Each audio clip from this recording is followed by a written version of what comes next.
Have you seen the Aquaman trailer and thought, "Ugh, this movie looks terrible"? Well, the trailer doesn't really do the film justice. Justice League. Wordplay. I'm Adamic. Hit the little subscribe button in the bottom left corner.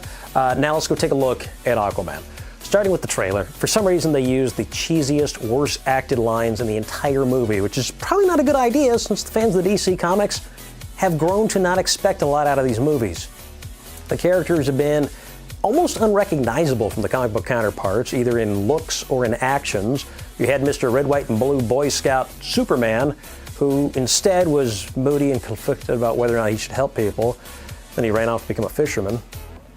You had Batman, who doesn't kill, except in the movies he was going around with machine guns trying to kill Superman. And Lex Luthor, a cool calculating villain, was for some reason a creepy frat boy.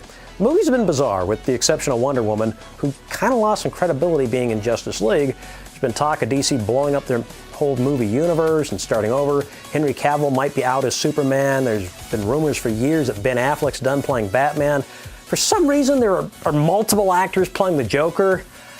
The DC universe is a mess, and it appears that Aquaman is its last hope. This is the character that has spent years getting made fun of on Family Guy, Entourage, The Big Bang Theory, Robot Chicken.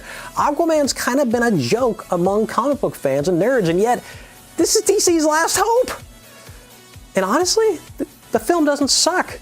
It's not the greatest movie in the world, but it's not bad. Jason Momoa, Khal Drogo from Game of Thrones, he plays Aquaman again. He's half human, half Atlantean. Now, he's known about his heritage. He knows he has the ability to swim really well, breathe underwater, talk to fish, superhuman strength, and bulletproofness. Is that how you'd say that? He's known all this, but up until now, he didn't really care. Well, one day, Amber Heard comes out of the ocean and tells Aquaman that if he doesn't go to Atlantis and claim his throne, well, then his half-brother is going to start a war with the surface, and, well, it's going to be ugly. Aquaman heads down there because, hey, when Amber Heard comes out of water, you listen. And he has to go find a magic trident that is going to make it possible for him to defeat his brother. Now, his real name happens to be Arthur Curry. So if he becomes king, he'll be King Arthur. And he's questing after not a sword, but a trident. But yeah, it's essentially the King Arthur story, but underwater. And you mix in a little Pirates of the Caribbean and Indiana Jones and Star Wars. They really kind of threw everything into this, hoping that, you know, people that have been burnt out and just feeling terrible about the DC movies, maybe they'll see something in this and go, hey, that was kind of cool. So they're really just throwing it all in there, trying to impress people. Except there's no cameos from any other DC characters, so that's a little weird.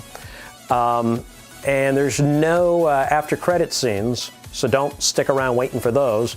This film does feel a lot closer to the source material, though. Director James Wan pulls Aquaman away from that dark, brooding world that Zack Snyder created with Superman and Justice League, and makes this Aquaman a lot more fun. Gets him back in his traditional comic book costume of the green pants and the orange shirt.